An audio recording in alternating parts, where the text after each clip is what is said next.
Chers amis, eh bien, bonsoir. Toujours bien aussi d'échanger comme ça, c'est édifiant pour nous. Hello à tous, bienvenue sur cette émission, on s'y retrouve. Alors comme vous l'avez vu avec ce nouveau plateau, on est toujours vraiment très heureux de tourner cette saison 2, elle me donne beaucoup de joie. Et je suis bien entouré déjà avec Nathalie. Salut Nathalie. Salut à tous. Tu vas bien ? Comme ça. Comme ça, génial. Est-ce que t'aimes bien cette table Justement, quand je suis arrivée sur le plateau, j'ai dit ouais, c'est super cette nouvelle configuration, on est encore plus ensemble. Excellent. Papa, salut. Bonjour Benjamin. Bon, bah dis donc, on dirait que je passe un entretien d'embauche avec lui.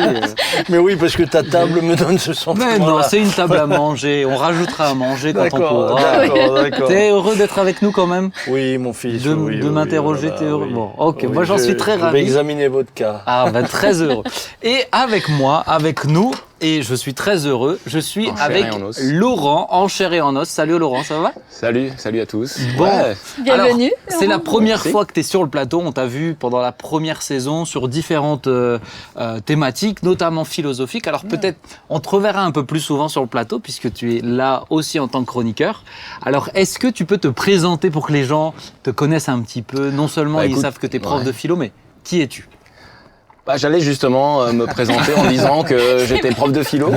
S'ils l'ont pas compris sur la première année. J'allais m'arrêter là. Tu sais pas, ils ont peut-être pas suivi. C'est la deuxième saison. Alors voilà, prof de philo en effet. Et puis je pense que c'est en cette qualité-là que tu m'as donné le privilège un petit peu d'être via Zoom à plusieurs reprises votre invité. Et puis aujourd'hui d'être partager un petit peu ce moment avec vous. T'es marié ? Ah oui, bien sûr. Ah, ça, il l'a oublié. Oui, il vaut mieux le mais dire. On dirait que j'ai donné une information. Oui, marié à Mélanie, que les internautes connaissent sans doute mieux que moi. Et puis mieux que toi, j'espère pas. Pas mieux que moi, je veux dire. Bon. Et puis oui, j'ai deux garçons. 6 et 4 ans. Ils s'appellent comment tes garçons ? Joël l'aîné, Joshua le plus petit. C'est ça. Ah ouais. Une jolie famille, très jolie famille. Et chez eux, ils se parlent en anglais, ça te donne envie d'habiter chez eux. Toi, tu parles anglais de base, non ?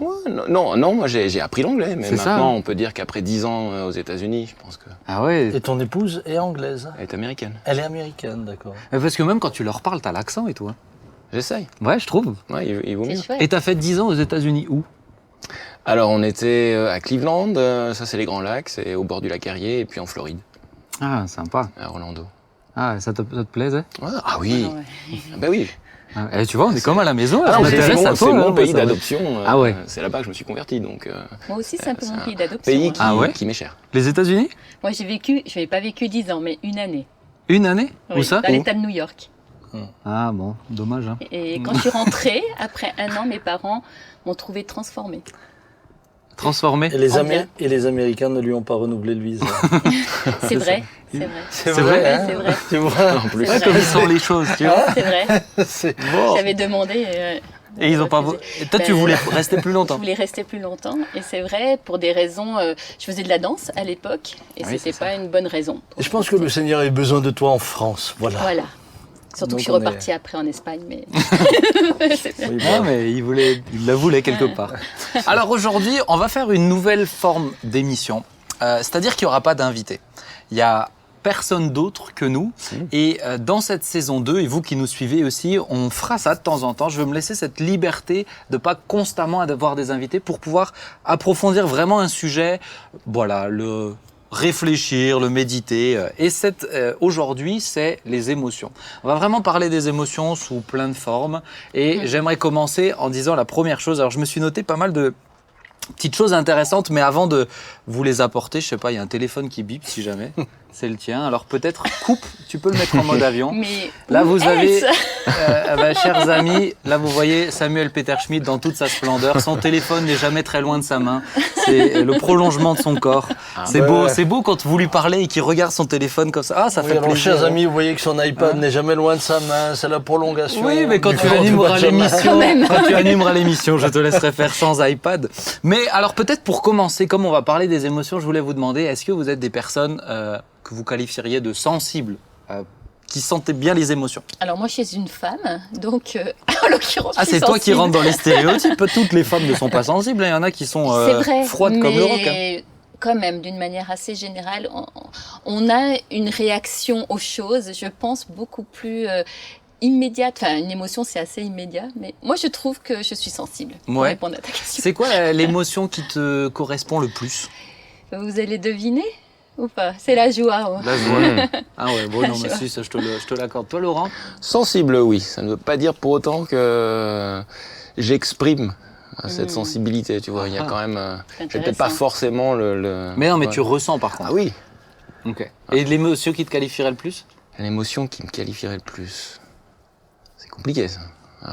Il n'y en a pas une en particulier. Ah ouais ? Non. Ah, moi, j'en ai une. Toi, t'en as une ? Qui te correspond le plus ? J'y ai pas réfléchi, je ne sais pas, non. Non ? Et t'es quelqu'un de sensible, tu ressens des émotions au fond de ton petit cœur tout mou ? La réponse est faite. De chair, dans ton cœur de chair. C'est-à-dire que là, au moment où tu me parles, je sens qu'il y a une émotion qui monte. Il est mieux que je ne l'exprime pas. Ça fait plaisir. Quoi, le ça me fait petit plaisir cœur tout mou va te dire quelque chose. Ça me fait plaisir de susciter des émotions chez toi. Mais Sam, c'est la joie aussi. Non, mais vraiment, oui, je pense. Ah, mais et par contre, pas seulement. Oui, je peux éprouver aussi facilement de la compassion. Ouais. Oui, quand des gens souffrent, ça me touche profondément. Enfin, je réponds mais ça, pour j'ai lui. remarqué. Oui, mais je vois, ça fait plaisir. J'ai remarqué aussi, tu l'avais témoigné, que depuis que tu as eu le Covid, tu as eu une période où tu étais beaucoup plus sensible. Tu te rappelles de cette période ? Oui, j'y reviendrai. Tu reviendras ? J'y reviendrai. Dans cette émission, tu es en train de me dire tais-toi et de parler. C'est ça. D'accord. Moi, j'ai une. Alors, ça va peut-être plomber l'ambiance, mais c'est vraiment, en tout cas, ça me correspond. Moi, j'ai peut-être une émotion qui revient le plus. Alors, j'ai la joie et tout ça. Hein. J'ai la joie, des fois la colère et tout. Mais quelque chose qui me correspond quand même pas mal, c'est la mélancolie, mais pas dans un sens négatif, dans un sens plus intérieur, etc. Cette émotion-là, qui est latente. Une émotion de poète. Bah ouais, peut-être. Mais je dois dire que ça me... je pense que je me retrouve aussi là-dedans. Ah, ça y est, tu t'inclus avec... Non, mais par exemple, tous les tableaux en général que j'ai achetés ou que j'aimais, sont plutôt des tableaux avec un ciel gris. Ah bah... Moi, là, je pars en Bretagne. Une tempête. Moi, je pars en Bretagne et on m'a dit, mais il va pleuvoir et tout. J'ai dit, mais moi, je suis le plus heureux du monde. S'il pleut, il fait gris. J'aime ça. Moi, j'aime beaucoup de plaisir. Ouais, t'aimes bien aussi. Pareil, mais j'avais pas associé ça à la mélancolie. Parce qu'en Floride... J'aime simplement, moi, au contraire, c'est parce que c'est vert. Tu vois, cette année où il a plu beaucoup, là, c'est magnifique. Mais moi, c'est écouter Debussy en la mineur, des choses comme ça. Bref, moi, j'aime bien ça. Alors, est-ce que vous pourriez me citer, on va parler des émotions, les 6 émotions primaires. Normalement, je vous ai tous demandé de réfléchir un petit peu à des sujets, mais je sais que vous m'avez tous ressorti les 6 émotions primaires. Alors, est-ce que vous les connaissez ? Alors, on a cité déjà la joie. Donc, c'est une première émotion. Oui. La tristesse. La tristesse. La colère. Ouais. Le dégoût. Le dégoût, ouais. Les 6 émotions primaires, c'est celles qui se manifestent chez l'enfant au tout début. Hein. Et qui se manifestent surtout au-delà de toutes les cultures. Hein. La peur. Ok, et il en manque une dernière. Alors la dernière, est-ce que c'est la surprise ? La surprise. Ah oui, exactement. Exactement, ouais. Donc je vous redis, la joie, la tristesse, la peur, la colère, le dégoût et la surprise. Et je creusais le sujet avant de vous envoyer les thématiques et je me suis rendu compte, et j'ai écouté plusieurs conférences, notamment des conférences TED. Je ne sais pas si vous connaissez ces conférences TED, c'est vraiment hyper intéressant. C'est des experts qui parlent pendant... Il y a différents formats, 8, 15, 20... 30 minutes, 1 heure, et qui parlent de différents sujets. J'en ai écouté 2 qui parlent de l'historicité des émotions. Et que les émotions ont une histoire. C'est-à-dire que ce qu'on considère être une émotion n'était pas forcément considéré comme une émotion à une époque. Ce qu'on considérait comme très léger ou valorisé à une époque n'était plus du tout valorisé aujourd'hui. Par exemple, l'ennui. Je me suis noté, l'ennui n'a été que vraiment ressenti à partir de l'époque victorienne en réponse aux nouvelles idées de temps libre et de développement personnel. C'est-à-dire qu'on a exprimé l'émotion, l'ennui, seulement à partir de ce moment-là. Oui, intéressant. Donc avant, on ne s'ennuyait pas. Avant, il n'y avait pas de développement personnel, il n'y avait pas de temps libre. Avant, c'était travail. Et en tout cas, on ne l'exprimait pas comme ça, on ne l'identifiait pas comme une émotion. C'est intéressant, je trouve. C'est intéressant. Je vous en donne une autre. Allez, une autre, parce que ça, c'est l'acédie. Est-ce que vous avez déjà entendu parler de l'acédie ? L'acédie. Non. Jamais ? L'acédique, oui. À mon époque. Ça s'appelle Pôle emploi aujourd'hui. Les acédiques, ouais, c'est ça. Mais l'acédie, certains pères du désert, entre autres, alors ça, c'est pour votre culture G, entre autres, Évagre le Pontique, voilà, parlait... En français, ça... Et bon, ça a pris nom. Hein. Ah bon, Évagre, si tu vois encore un enfant, tu pourras l'appeler Évagre, papa. Ah hein, mais non, mais n'est pas encore un petit frère, une petite soeur, ça me donne pas trop envie, bon merci. Parlait du démon de l'accidie. Il parlait du démon de l'accidie ou démon de midi.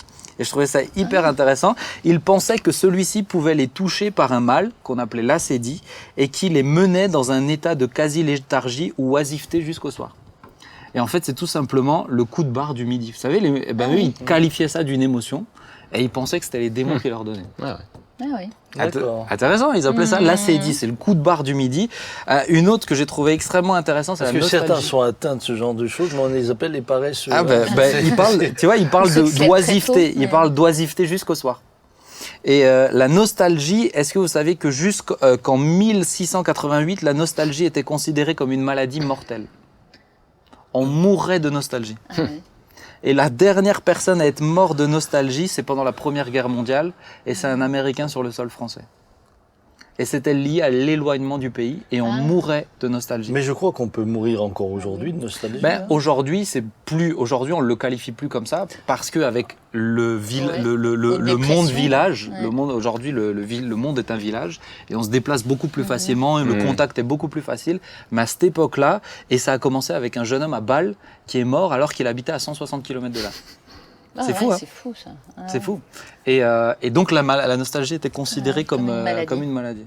Et la tristesse, Mais tu sais que chez les animaux, tu as des animaux qui, quand leur maître meurt, ils dépriment. Ils meurent, je ne sais pas s'ils éprouvent de la nostalgie, mais sûrement. Il y a même des expériences qui ont été faites sur des singes. Tu sais, tu prives le bébé. Non, mais je vous regarde. Non, mais tu diras qu'ils sont vite souvent très concernés. Hein, t'en fais pas. Complexe de persécution, ça fait partie. Non, c'est pas les émotions, ça. Mais en tout cas, je sais pas ce que je disais, mais. Les singes. Tu le prives de sa mère. Tu le prives de sa mère et tu remplaces, alors qu'il est pas sevré, tu remplaces sa mère par, tu sais. Je sais pas comment on pourrait une genre appeler de poupée, ils avaient créé une genre de petite poupée. Alors tu pars du principe que l'animal mu par l'instinct va se nourrir quoi qu'il arrive, et en réalité le petit se laisse mourir. Bon, ils sont pas allés jusque là.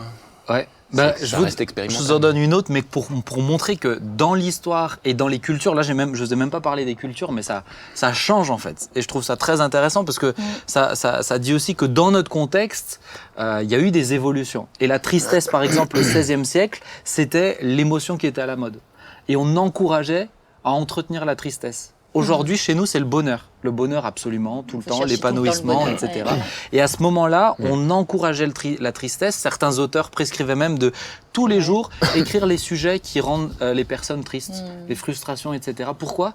Parce que leur idée, c'était plus vous êtes confronté à la tristesse, et plus lorsque la tristesse sera grande, vous serez solide pour la supporter.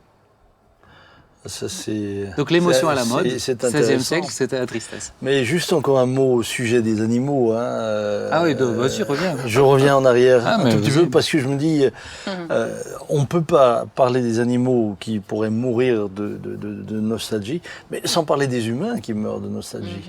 On a vu des couples, surtout des couples très unis. Lorsque l'un des deux oiseaux partait, c'est pas l'autre uniquement se laissait mourir. Humain. Oui, non, mais je dis lorsque l'un des deux oiseaux, parce que les inséparables. parle les inséparables, mais lorsque l'un des deux, le mari ou la femme, s'en allait, et je le vois aujourd'hui encore parmi les veufs et les veuves, pour certains, il y a une nostalgie, mais parfois terrible. Mortifère. Mais ce qui est intéressant, c'est qu'à ce moment-là, la nostalgie s'était rattachée à l'idée d'un éloignement physique d'un endroit. Aujourd'hui, la nostalgie s'est rattachée à une période. J'ai la nostalgie du temps d'avant. Ça dépend. La plupart du temps, aujourd'hui, c'est rattaché à cette notion-là. C'est la nostalgie. T'écoutes la radio nostalgie, ils ne te parlent pas d'une autre culture. C'est une autre période. En tout cas, aujourd'hui, même la notion de l'émotion nostalgie a évolué pour arriver sur davantage, peut-être pas tout le temps, mais sur cette dimension-là d'un temps d'avant, un temps à l'époque. On va revenir, on va continuer, mais... Un temps passé, oui, pas un temps d'avant. Merci Nathalie. Toi, tu vois, j'aime bien lui. Ah bon, c'est pas grave, hein, on l'aime comme ça. Hein. Ah, vous jouez alors. Non, on joue, t'en fais pas. Mais on va continuer. Dire sur les mots. Lui, c'est un champion du monde. Il mériterait 10 médailles d'or. Mais on va continuer sur la notion d'émotion. En commençant peut-être par une définition Larousse. Ensuite, Laurent, je t'ai demandé de réfléchir sur la thématique des émotions dans la philosophie. Alors, définition Larousse, qu'est-ce qu'une émotion ? Trouble subi, agitation passagère, causée par un sentiment vif de peur, de surprise, de joie, etc. Donc, c'est un trouble subi et passager. Ça, c'est important de le souligner. Alors, Laurent, je t'ai demandé, à chacun d'entre eux, je leur ai demandé de réfléchir un petit peu plus sur un aspect de cette émission. Et toi, je t'ai demandé, les émotions dans la philosophie, ça donne quoi ? Et qu'est-ce que tu aurais envie de dire ? Alors, qu'est-ce que j'aurais envie de dire ? Déjà, ça donne quoi ? Quand tu m'as invité à réfléchir à ça, je me suis dit, tiens, c'est bizarre. C'est pas une thématique courante, en fait, en philo. Ouais. Parce qu'une fois encore, la philo a plutôt tendance à privilégier la raison au détriment du reste, on va dire. Donc, c'est vrai que j'ai dû un petit peu me creuser les méninges pour penser à quelqu'un qui aurait réfléchi aux émotions. Parce qu'en fait, c'est généralement, la philo privilégie la raison, que ce soit du point de vue de la connaissance, tu vois, d'un point de vue théorique ou d'un point de vue pratique, on est à agir de façon raisonnable. Donc c'est vrai que ou alors c'est une thématique récente, mais dans l'histoire de la philosophie, c'est une thématique ou alors il faut commencer à aller voir les philosophes antiques. Du côté des stoïciens par exemple, et on est souvent dans une logique où l'idée c'est de maîtriser ses émotions. Ouais, c'est ça, c'est vraiment presque comme, les brider et les... tu vas mettre les émotions, le désir, les sentiments, les passions dans un même sac, et puis tu as la raison contre toutes ces choses qui nous détournent de la raison et d'un comportement raisonnable. D'accord, donc en philo, les émotions, c'est pas bien. Disons que non, j'irai pas. Non, justement, et c'est un petit peu l'idée. Moi, en y réfléchissant, indépendamment, on va dire des auteurs, moi, je me suis dit quand même qu'une émotion, on a parlé des émotions de base, donc c'est basique, c'est fondamental. Donc je pense il faut partir de l'idée qu'on est tous des êtres émotionnels. Oui. Par contre, c'est vrai que d'emblée, une approche philosophique, on est dans la question de la maîtrise de certaines émotions. L'idée qu'une émotion peut tout de même nous conduire à agir de manière déraisonnable. Et ça, c'est pas complètement faux. Bon, mais parce que les émotions, ça vient de Dieu quand même. Ah oui. Jésus pleura, donc on sait que... Jésus pleura, on parle de colère en parlant de Dieu. De Dieu, la jalousie, parce qu'on n'a pas parlé de la jalousie. Mais même tu prends Genèse 1, quand tu vois « Et Dieu vit que cela était bon », tu sens une satisfaction. Il dit même quand nous avons été créés que ce fut très bon. Oui, mais c'est un plaisir, c'est de la satisfaction, c'est une émotion aussi sur le moment. Mais c'est pour ça que moi, tu vois, une approche philosophique, moi j'aurais plutôt tendance justement à partir de l'idée qu'on est des êtres émotionnels. Ouais. C'est sûr. Totalement émotionnels. Ouais. Quand on dit qu'on est ému aux larmes, et ça c'est constitutif de notre humanité, ému aux larmes par, je sais pas, un témoignage, par un texte, ému aux larmes par la beauté d'un paysage. Ouais, c'est inscrit en nous. Et on le voit, justement, moi, quand j'y réfléchis, je me dis, mais tu vois ça chez un enfant. L'enfant, c'est d'abord un être émotionnel. Ouais. Il est d'abord mu par ses émotions, la colère. Un peu l'instinct. La jalousie, des choses qui sont ancrées en lui. Et c'est même un des plus grands moyens qu'il a pour communiquer avec l'autre. Totalement. Mais de toute façon, il n'est pas encore capable de raisonner ou de réfléchir au départ. Oui. On dit que l'âge de raison, c'est quel âge ? 7 ans ? Je sais pas. J'en sais rien. C'est ce qu'on dit en général. Je verrai l'année prochaine. Tu l'as déjà atteint. Pourquoi t'as 7 ans l'année prochaine ? Non, mais mon fils a 7 ans et pour l'instant, il n'a pas encore atteint. Donc c'est avec beaucoup d'impatience que j'attends l'âge de raison. Attends, mais l'âge de raison, du coup, dedans, ça change quoi ? C'est censé changer quoi ? Je pense que ça permet à un enfant peut-être de pouvoir comprendre, de pouvoir commencer à comprendre ses émotions et peut-être de pouvoir ensuite les médiatiser. Ok. Trouver des biais pour éviter, de se rouler par terre, pour éviter d'avoir à hurler, même si t'es en colère. Ouais. C'est pas effacer la colère, mais c'est peut-être un autre moyen d'exprimer. Canaliser. Mais tu vois, moi, j'ai Sylvia, mon épouse, qui elle est éducatrice de formation et qui s'occupe souvent des petits-enfants. Et elle me disait qu'il y a des enfants qui sont tellement heureux qu'ils savent pas comment l'exprimer, ils mordent. Complètement. Oui, comme mon petit chien. Non, mais c'est... C'est vrai, les chiens, ils meurent quand ils sont jeunes. Non, mais c'est une belle comparaison, comparer les petits-enfants aux petits chiens. Non, on parlait de l'animal tout à l'heure. Ouais. Mais je pense que tu as totalement raison. Ils mordent parce qu'ils savent pas comment exprimer en plus la joie. Mon plus petit est comme ça. Ah ouais. Ah Je peux oui. vous montrer. Ouais, mais je sais que Adam, mon fils, il lui a déjà fait ça. Il l'a mordu. Il était tellement heureux qu'il l'a mordu comme ça. Drôle, ça. Et c'est juste. Et même moi, j'ai une sœur, quand elle était heureuse, vraiment heureuse, une joie. Elle mordait. Elle sautait en l'air. Je dis, C'est ça. mais elle faisait ça régulièrement. Alors c'était parfois surprenant pour ceux qui n'avaient pas l'habitude. Ah oui, c'est sûr. Parce que c'était sa manière de laisser l'émotion Bah oui, s'exprimer. Mmh. Maintenant, j'espère que dans l'Église, l'émotion de la joie n'amène pas les chrétiens morts. Sinon, je vais venir avec. J'en reviens. Je vais venir Ça va être embêtant. avec. C'est vrai que c'est une des raisons pour lesquelles on envoie ceux qui ont moins de 6 ans dans les clubs. C'est vrai. Mais c'est juste ce que tu dis. C'est vrai que dans l'enfance, ça s'inscrit. Et puis c'est un des moyens de parler. De communiquer. De ouais, communiquer. Justement, il y a cette notion aussi du rôle des émotions. Je ne sais pas si vous avez déjà entendu parler de l'intelligence émotionnelle. Oui.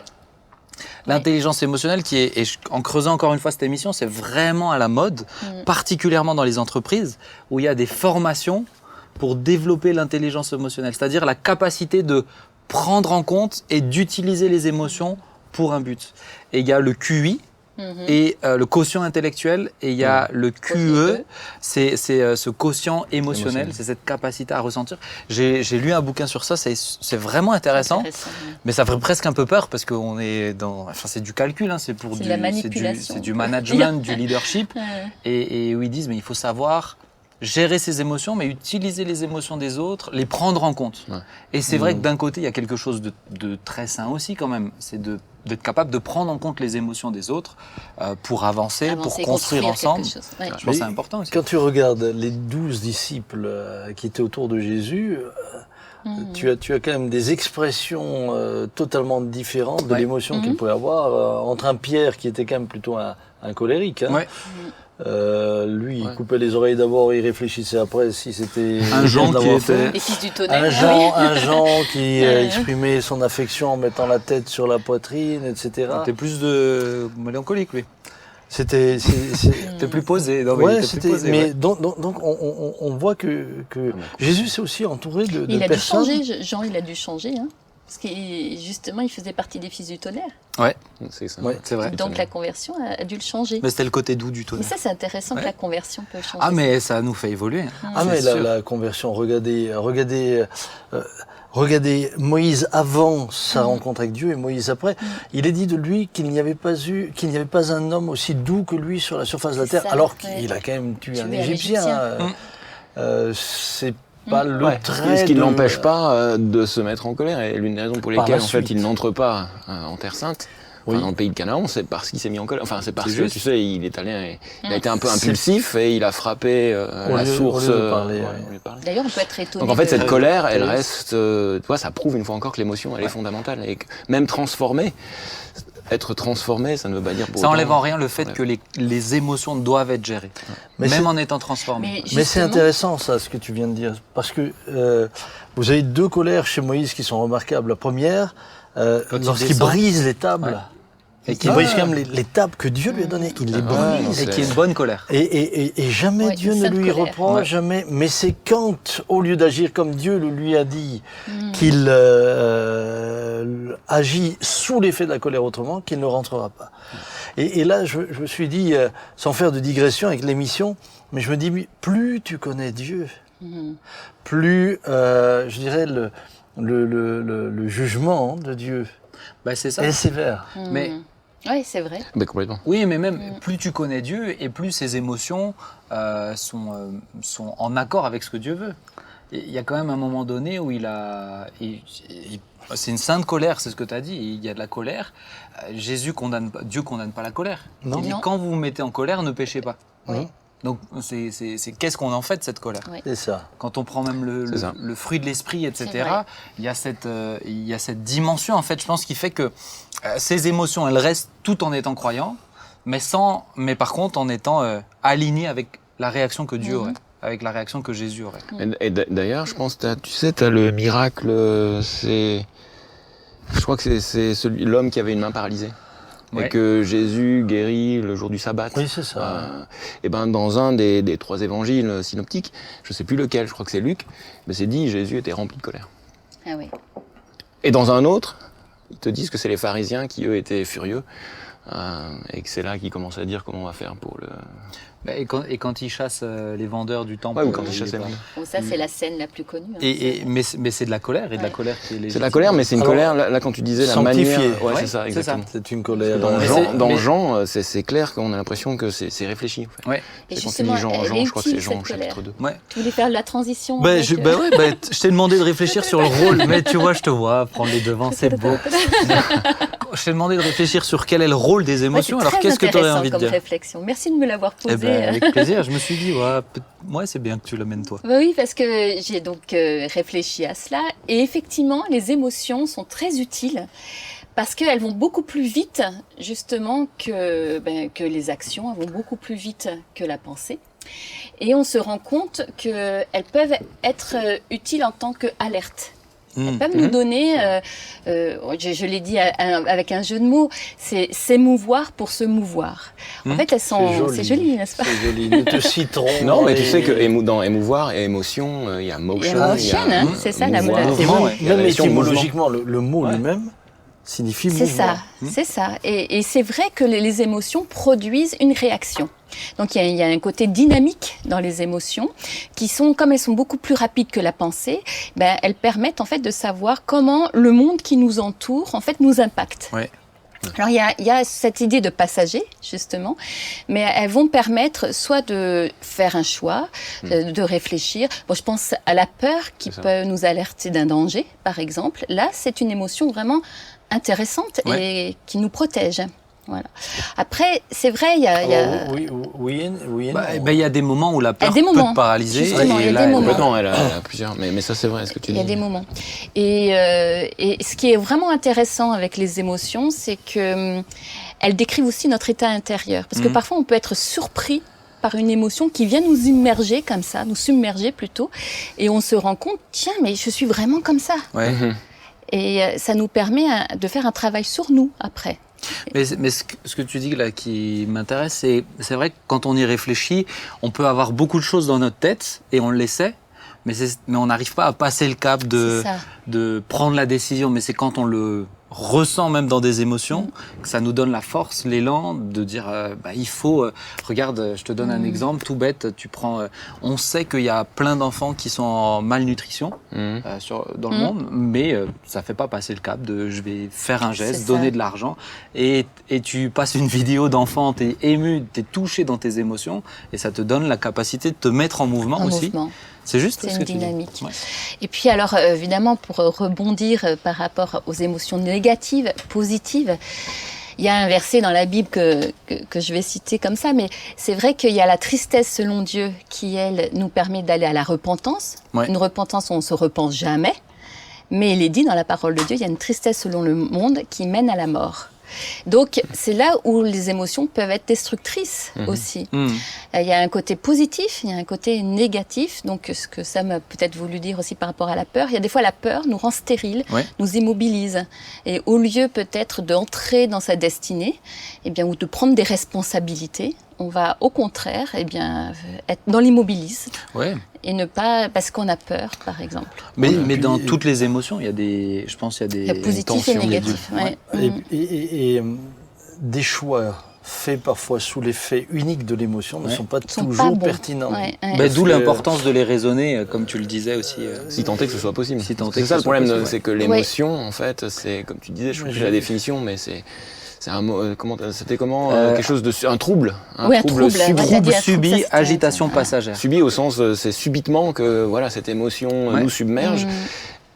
Et donc c'est difficile. Par exemple dans la colère, on est capable de dire des choses qu'on regrette dans la minute qui suit. Mais dans la minute qui suit, et sur le moment tu le dis, c'est comme si le fait de le dire te permet un peu de laisser sortir la pression. Mais tu es en train de détruire l'autre qui est en face.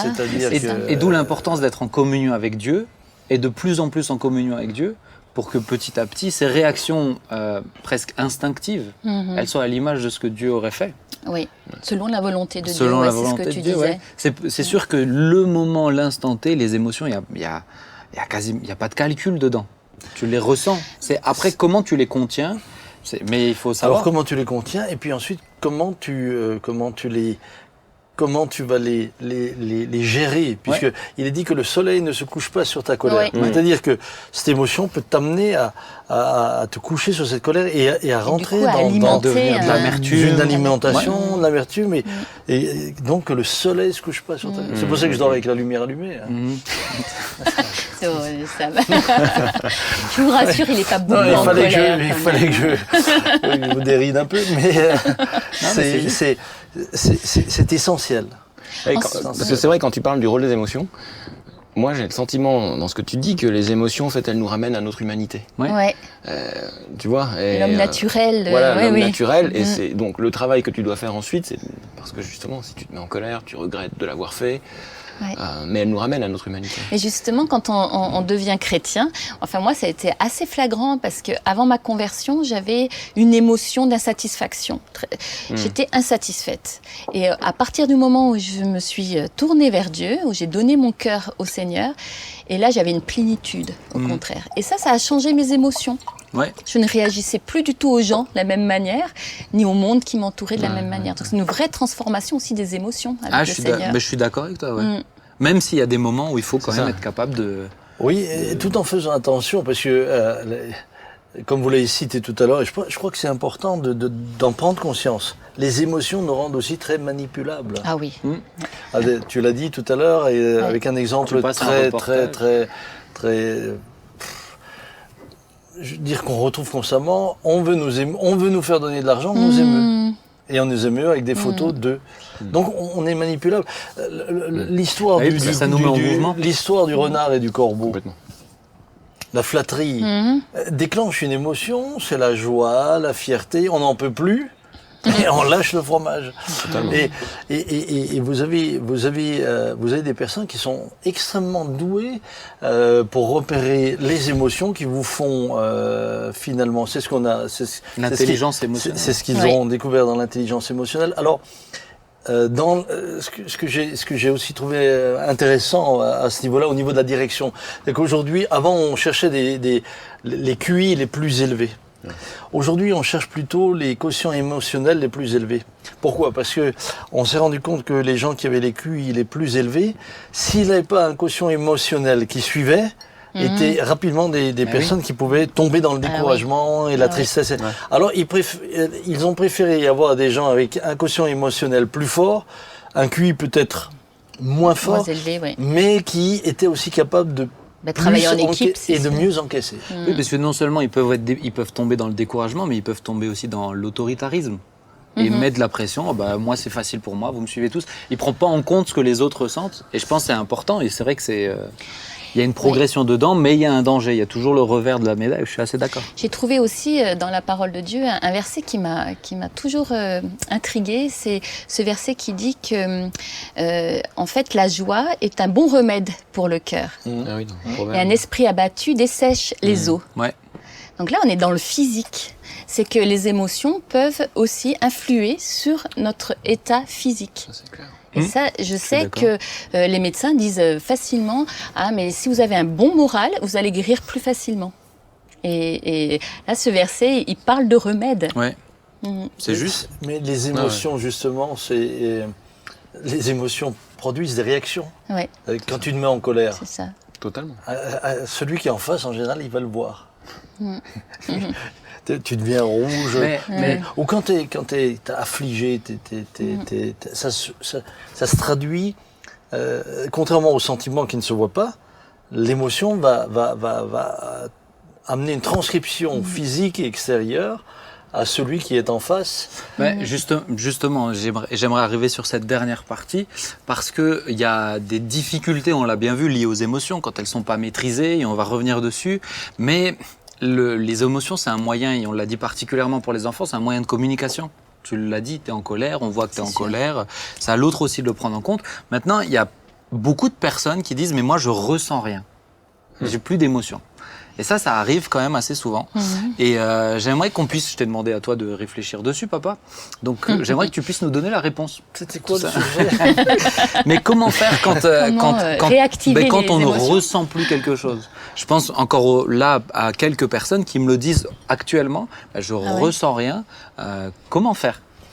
Déjà, d'où ça vient et comment faire? Alors, je pense, comme tu l'as dit tout à l'heure, il y a toute une historicité, pour employer le terme que tu avais utilisé. Le bon terme. Je suis content. Qui fait qu'on aborde aujourd'hui les émotions de manière tout à fait. Moi, je vais attendre que tu aies terminé. Hein. Vas-y, tu peux parler. On t'écoute. On est à table. Les amis vont croire qu'il pleut dans le studio. Pas. Ça y est, j'en ai. Merci, t'es gentil. Toi, avec tout ça, tu m'as l'historicité fait que face aux émotions, on avait aussi des attitudes différentes. Moi, je sais que quand j'étais gamin, et même dans ma vie d'adulte, un homme ne pleure pas. Oui, Un homme ne c'est pleure pas. l'éducation. On monte pas. Ça fait partie de l'éducation, de la culture, et suivant les cultures, ça peut changer. Mais en général, un homme qui pleure, c'est manifester de la faiblesse. Et un homme, c'est pas faible, c'est fort. Donc tout ça nous a amené, je pense que dès notre enfance, à voir aussi les émotions être réprimées. Finalement, on les réprimait d'ailleurs. Parfois à juste titre, je veux dire, quand un gamin se met en colère et il se roule par terre dans le magasin, etc., il faut que le parent intervienne. Maintenant, Et encore même sur ce point, ça évolue aujourd'hui, tu sais, avec l'éducation bienveillante. Oui, ne pas reprendre. Ne pas reprendre, laisser l'enfant finalement... Aujourd'hui, on tombe même dans d'autres extrêmes. Voilà, tu tombes dans... Aujourd'hui, quand tu parles d'historicité des émotions... Oui, ça c'est comme cette maman, tiens, ça me rappelle une histoire qui est allée voir justement au sujet de cette fameuse théorie, qui était allée voir son psychiatre parce que son enfant, il dans la colère, il cassait tout, mais ensuite il pleurait, il demandait pardon. Alors le psychiatre l'a bien examiné, a eu des entretiens successifs, et puis quelques temps après, il a vu la maman, il dit alors, ça va mieux? Elle dit oui, maintenant il casse toujours tout, mais il demande plus pardon. Et c'est ça le danger. Donc je crois pas qu'on peut laisser libre cours. Maintenant, je crois que là où et je me parle aussi à moi, parce que j'ai eu Benjamin, nous avons eu 6 enfants avec Dominique, et c'est vrai que je n'ai pas eu toujours le réflexe de leur permettre d'exprimer le pourquoi de leur colère, mais plutôt de réprimer l'émotion. Tout de suite, l'émotion, ça suffit, tu continues, t'en as une. Là, tac. Et là, on apprend à ne plus exprimer. D'ailleurs, même dans les milieux chrétiens, je dois le dire, que finalement, les émotions étaient très souvent mal vues. D'ailleurs, aujourd'hui encore, vous avez des églises dans lesquelles, oui, mais la louange est trop émotionnelle. Ah oui. Comme si le fait d'exprimer sa joie, comme si le fait de pleurer sur l'estrade pendant un chant, comme si... C'était pas sain. Si c'était pas sain. Alors, comme si c'était pour créer quelque chose. Comme si c'était pour créer une atmosphère. Spectacle, tout ça, on dit souvent. Comme si c'était à but de manipulation. Oui, c'est ça. Et il y a eu des fois où ça a été le cas. Et c'est vrai qu'il y a... Donc, vous avez certaines personnes qui, finalement, ont enfui en elles-mêmes leurs émotions, finalement ne les ont plus exprimées, les ont bridées et ont le sentiment de ne plus rien ressentir. D'ailleurs, parfois ça se termine par la dépression. Ça peut se terminer par la dépression. Mais en général, comme c'est quelque chose qui vient de Dieu, qui est au fond de notre être, quand c'est réprimé, c'est jamais bon. Comme tout ce qui vient de Dieu et qu'on réprime, c'est jamais très bon. Ça finit en général. Ça finit mal. Ça c'est vraiment aussi finir par des maladies. Et comment réactiver alors d'extérioriser. Bien pour les... pas répondu à ta question. Au final. Mais il vient. Mais dites donc, madame. Non, j'ai rien dit, pardon. Oui. Vous me soupçonnâtes de ne pas avoir travaillé mon sujet. Non, mais t'as trop développé peut-être. Non, c'est bien, c'est intéressant. Bien justement, ce qu'on s'est rendu compte, c'est que très souvent, ces personnes-là, c'est dans des périodes difficiles ou de crise, qu'elles redécouvraient de manière parfois violente le monde de leurs émotions. Et à ce moment-là, évidemment, elles étaient submergées, elles ne contrôlaient plus un divorce, une maladie grave. Le Covid. Et moi, je veux dire que, moi, quelque part, j'ai reconnecté avec certaines émotions. Non pas que j'avais pas d'émotions, je suis pas, je suis pas sans émotion, mais je dois dire que lors de mon hospitalisation, j'ai reconnecté avec des émotions et tout d'un coup, j'ai redécouvert une forme de vulnérabilité. C'est-à-dire que je pleurais, mais je pleurais. J'arrivais, je parlais à mon épouse, je me mettais à pleurer. On t'avait au téléphone, c'était presque des fois gênant. La vidéo qui a été filmée de ça. Ouais, mais même au téléphone, on discute et puis tout à coup, il se mettait à pleurer vraiment. Comme nous, on n'avait pas l'habitude. Hein. À tel point que des spécialistes de la communication qui m'avaient vu à ce moment-là avaient donné le conseil que je m'exprime pas trop puisque je suis tellement émotif. Je me rappelle de ça. Et j'avais dit mais moi je veux continuer à rester comme je suis. Et je dois dire que ça a créé deux choses. Un, cela m'a ramené à ce que je suis dans la réalité, c'est vulnérable. Et je crois qu'on est tous vulnérables. Mais le vivre au plus profond de soi-même. Deuxièmement, ça m'a rendu plus sensible. Non pas qu'il n'y ait pas de sensibilité, mais une sensibilité qui s'est... qui est peut-être revenue. Qui s'est enrichie.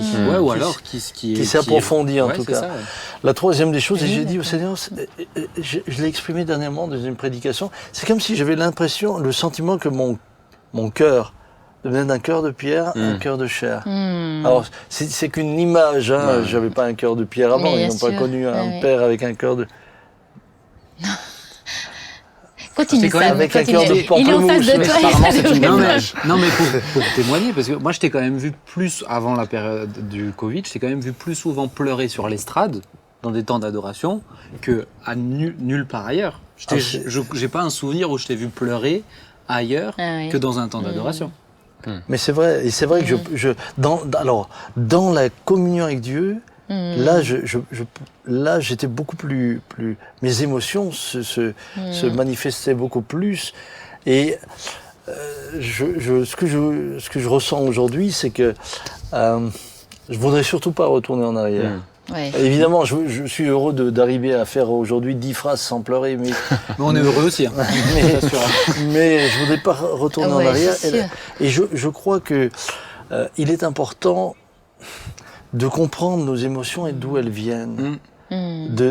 Pourquoi est-ce que je réagis comme ça? Et je crois justement que on peut reconnecter en laissant nos émotions à nouveau prendre leur place. Et je crois que c'est juste qu'elles puissent prendre leur place. Peut-être pour ceux qui vraiment disent « mais je ressens rien », je dirais que la toute petite chose que tu ressens, accepte-la, note-la. Et moi, je crois que par contre, c'est un travail, ça demande du temps, hein, c'est un travail de longue haleine, mais que le Saint-Esprit, petit à petit, permette aussi de faire ressurgir ces choses à nouveau. Mais j'ai entendu quand même pas mal de gens, et moi y compris, où le Covid a redéclenché des émotions. Moi, je sais que je suis encore plus émotionnel qu'avant. J'ai jamais pleuré devant un film. Depuis le Covid, ça m'est arrivé. Tu vois. Pourtant, je suis dans une musique, en écoutant une musique. Donc, mais je suis assez d'accord avec toi en disant, il y a peut-être ces moments marquants qui nous font reconnecter, mais aussi, je pense, c'est de les accepter et de les protéger, de pas tout de suite les réprimer, les rejeter, de pas tout de suite les rejeter en les écoutant. Alors, apprendre à écouter ses émotions quand même. Il est question d'un côté de ne pas les réprimer, de l'autre côté de ne pas en arriver au stade où je disais tout à l'heure avec ma petite histoire. C'est-à-dire, lorsqu'une émotion vient et on sent qu'elle peut être destructrice, puisque les émotions peuvent, la colère par exemple, elle peut. Vous avez des enfants, quand le père se mettait en colère, ils allaient se cacher dans les chambres, ils étaient terrorisés. Donc comprendre pourquoi cette colère qui monte en moi prend une telle ampleur.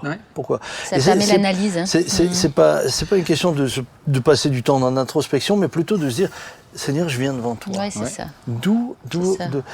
Libère-moi de ce qui m'emmène à ce stade-là. Et des fois, quand c'est tellement handicapant, et c'est aussi bien de le dire, le Seigneur donne aussi des personnes extérieures pour aider à avoir une lecture aussi. de ce qui se fait. Je dis pas qu'il faut pas se mettre devant Dieu, hein, je suis très spirituel aussi, c'est le premier endroit. Les gens sont souvent un miroir de nous-mêmes. Hein. Ouais, et je pense que des fois d'en parler aussi, de l'exprimer, de dire je comprends pas pourquoi, mais je suis comme ça. Je suis comme ça. Moi, je sais que j'ai des phases où, alors ça arrive de moins en moins, mais au début du mariage, Sylvia, elle avait du mal à me cerner parce que je savais que j'allais pas bien, mais je savais pas pourquoi. Ah oui. Et elle me disait, t'as quoi? Comme je savais pas, je disais, moi j'ai rien. Mais ça l'énervait, alors elle poussait encore plus. Et là, j'étais en colère, mais là, je savais à cause de qui. Mais juste que maintenant, on a compris. Alors maintenant, ça arrive de moins en moins, mais je lui dis, écoute, je suis pas bien. Je sais pas encore pourquoi. Et quand je saurai, je viendrai te voir. C'est ça. Mais il faut du temps. Ouais, c'est important, par contre. Et c'est pour ça que c'est important pour reconnecter aussi avec ces émotions d'enlever le blindage. Ouais. Hein, on s'est tellement blindé, on a tellement fermé, on s'est tellement interdit d'exprimer. Et c'est presque ce que j'ai l'impression dans la philosophie qui est opposée. On a presque l'impression que dans la philo, on rejette absolument, on les bride totalement. Disons, on rationalise. Ou on les limite alors, mais pour vraiment laisser que la place à la raison. C'est pas forcément tout le temps. Ouais. Bon, c'est pas mon avis. Ouais. Moi, je pense que c'est plutôt un équilibre fragile, en fait. Et qu'une émotion, en effet, elle peut être dangereuse, mais qu'en même temps, elle est fondamentale. Ouais. Elle est essentielle. Tu ne peux pas n'avoir aucune émotion, c'est être ceux vide. Qui vivent, qui ont des émotions. C'est être vide, voilà. Vivant. C'est humain. Tout en redisant, et je vais peut-être terminer sur ça, parce que le temps passe vite. Ça fait déjà 50 minutes que on aurait encore envie de continuer. Hein. Mais tout en disant aussi, peut-être pour les chrétiens, qu'on ne vit pas sa foi au travers des émotions. Non. Et c'est important. On peut en ressentir, il faut les accepter. Moi, si je ressens la présence de Dieu, j'en suis très heureux. Mais c'est pas une condition pour dire Dieu était là. Mais tu sais, de la même manière, puisque tu parles de la foi, là on parlait de la philo, la raison, mais je pense que la foi, c'est un petit peu ce que j'avais dit, c'est que la foi c'est aussi un levier nécessaire. Tu sais, combien de fois dans la Bible il est dit n'aie pas peur. Et donc c'est se saisir par la foi de ces impératifs-là. Pour chasser la peur. C'est-à-dire que la foi devient un levier au même titre que la raison. Je suis pas sûr que la raison soit un levier toujours efficace. En revanche, justement, quand je disais tout à l'heure que les émotions, elles nous ramènent à notre humanité, et c'est en nous ramenant à notre humanité, à nos faiblesses, qu'en fait, moi, c'est devant Dieu ensuite que je me tourne en disant, voilà, si on prend l'exemple d'une émotion plus négative, que ce soit la peur liée à l'inquiétude, ou que ce soit la colère. Parce qu'après, c'est sûr que la vulnérabilité dont tu parlais, là, on est plutôt dans le cadre d'émotions plutôt positives quand même. Parce qu'elles nous rendent plus sensibles à l'autre, plus sensibles au monde, plus sensibles aux choses. Et des fois plus manipulables aussi. Il y a toujours le revers de la médaille sur toutes les émotions. C'est-à-dire que quand on est très, très sensible, on peut être blessé beaucoup plus rapidement, profondément. D'ailleurs, c'est pour cela que vous avez des gens qui se sont blindés. Ils disent, moi je veux plus souffrir. Je veux plus souffrir. On m'a fait souffrir. Je mets une barrière. J'étais un cœur ouvert. Maintenant je me ferme. Mais c'est pas la solution parce que ça crée d'autres problèmes. Moi ce que j'aime beaucoup, c'est quand vous lisez les psaumes. Les psaumes, c'est une explosion d'émotions exprimées de différentes manières. Et je dois dire que un moment extraordinaire, c'est quand je suis devant Dieu. Et que je peux exprimer pleinement mes émotions au Seigneur, lui dire, mais tu vois là, j'ai ce sentiment d'injustice, au Seigneur, j'ai ce sentiment de tristesse à mon sujet. Seigneur, viens, fais ton œuvre, change-moi. Quant à ce que tu disais tout à l'heure, c'est essentiel. La louange n'a pas été bonne parce que j'ai pleuré. La louange, elle est bonne parce que Dieu est là. Et j'étais tombé à un moment donné dans ce piège où il fallait que ça remonte à des années. Et Dieu m'a donné une leçon de base là. Quand je ne ressentais pas la présence de Dieu, même dans mes émotions, j'avais le sentiment que je n'avais pas vécu un bon moment de louange. Et puis, ça a duré tout un temps et j'en étais arrivé à de la tristesse en me disant, mais je sens plus Dieu. Voilà, je l'ai résumé comme ça. Jusqu'au jour où le Seigneur m'a parlé, il m'a dit, mais est-ce que tu me loues pour ressentir ou est-ce que tu me loues pour qui je suis? C'est souvent très égoïste cette réflexion. Ben oui. Ouais, c'est juste. Mais oui. Merci de finir sur cette note. En tout cas, j'étais très... Il est gentil, Benjamin. C'est plié. C'est voilà. Non, mais c'est juste. Les émotions parlent de nous. Hein. Mais c'est Dieu qui t'a aidé et qui t'a fait cheminer dedans. Voilà. En tout cas, chers amis, on arrive sur la fin de cette émission. Merci à vous. J'espère que ça vous a intéressé. Oui, j'avais encore plein de choses à dire. Ça passé super vite. Mais ça passe vite. Alors, en tout cas, tu reviendras, Laurent ça dépend. Laurent sera chroniqueur sur cette deuxième saison, donc vous le verrez régulièrement quand même sur le plateau. En tout cas, je suis très heureux. J'espère que ça vous a plu. J'espère que ça vous a plu. J'espère qu'il n'y a pas d'inquiétude. Si je peux conclure et parler avec les amis internautes, ça serait très gentil. J'espère que ça vous a plu, les amis. L'émergence d'une émotion. C'est sûr qu'on pourrait dire plein de choses. Vraiment, on pourrait continuer. Mais voilà, je pense qu'en substance, vous avez pu prendre des choses dans une discussion comme ça. Prenez ce qui vous intéresse, ce qui vous correspond. Et surtout, ne soyez pas esclaves de vos émotions, mais ne les réprimez pas constamment aussi. Laissez-les être sur la même longueur d'onde que le Seigneur et que ce que le Seigneur aurait vécu. Je pense que c'est le meilleur des conseils. Mais dans la prière, voilà, tout simplement, en discutant, en s'ouvrant, un peu comme ça. Moi, j'aime beaucoup ces moments-là. C'est aussi bon pour nos émotions. Que Dieu vous bénisse. Je vous donne rendez-vous vendredi prochain à 19h. Et n'oubliez pas, désormais, toutes les émissions On s'y retrouve, saison 2, sont sur les différentes plateformes de podcast. Vous les connaissez si ça vous intéresse, vous savez où elles sont. Donc, n'allez courez. Ah bon, moi allez. Je sais pas. Tu sais pas? Mais si, alors attendez, je vous les cite. Spotify, Deezer, Apple Music, toutes, c'est simple, toutes. Oui. Vous y allez et vous pouvez les retrouver. Le podcast en audio, voilà. Je suppose qu'il y a beaucoup d'amis comme moi. Mais qui regardent sur YouTube. Donc les podcasts, c'est fait pour une tranche très particulière. Et moi, je suis de cette tranche-là. Je cuisine en écoutant mon podcast, donc j'aime beaucoup. Donc que Dieu vous bénisse, à bientôt et rendez-vous vendredi prochain. Ciao.